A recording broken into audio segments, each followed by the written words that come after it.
Holi Bible పరిశుద్ధ గ్రంథము ఆదికాండము 13వ అధ్యాయం. అబ్రాము తనకు కలిగిన సమస్తమును, తన భార్యను, తనతో కూడా నున్న లోతును వెంటబెట్టుకుని ఐగుప్తులో నుండి నెగమునకు వెళ్ళెను. అబ్రాము వెండి బంగారము పశువులు కలిగి బహుధనవంతుడై ఉండెను. అతడు ప్రయాణము చేయుచు దక్షిణము నుండి బేతేలు వరకు, అనగా బేతేలుకును హాయికిని మధ్య తన గుడారం మొదట ఉండిన స్థలం వరకు వెళ్ళి తాను మొదట బలిపీఠమును కట్టిన చోట చేరెను. అక్కడ అబ్రాము యెహోవా నామున ప్రార్థన చేసెను.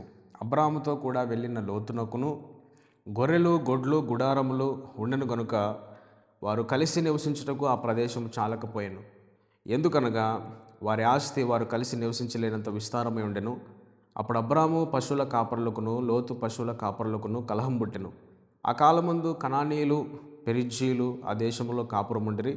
కాబట్టి అబ్రాము, మనం బంధువులు గనుక నాకు నీకును నా పశువుల కాపరులకు నీ పశువుల కాపరులకును కలహం ఉండకూడదు.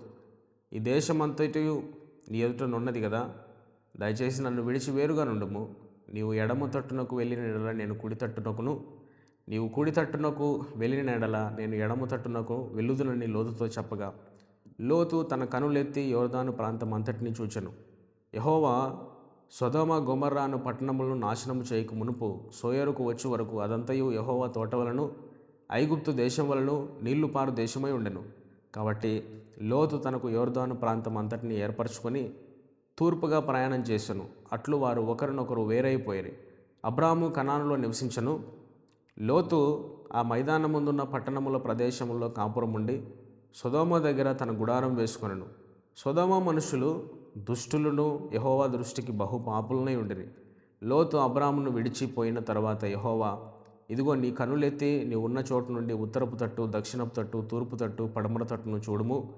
ఎందుకనగా నీవు చూచున్న ఈ దేశమంతటిని నీకును నీ సంతానమునకును సదాకాలం ఇచ్చేదను. మరియు నీ సంతానమును భూమి మీద నుండి రేణువుల వలె విస్తరింపజేసేదను. ఎట్లనగా ఒకడు భూమి మీద నుండి రేణువులను లెక్కింపగలిగిన ఎడల నీ సంతానమును కూడా లెక్కింపవచ్చును.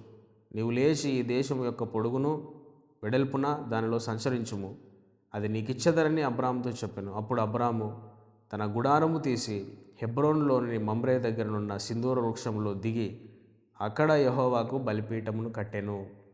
Thank you for watching.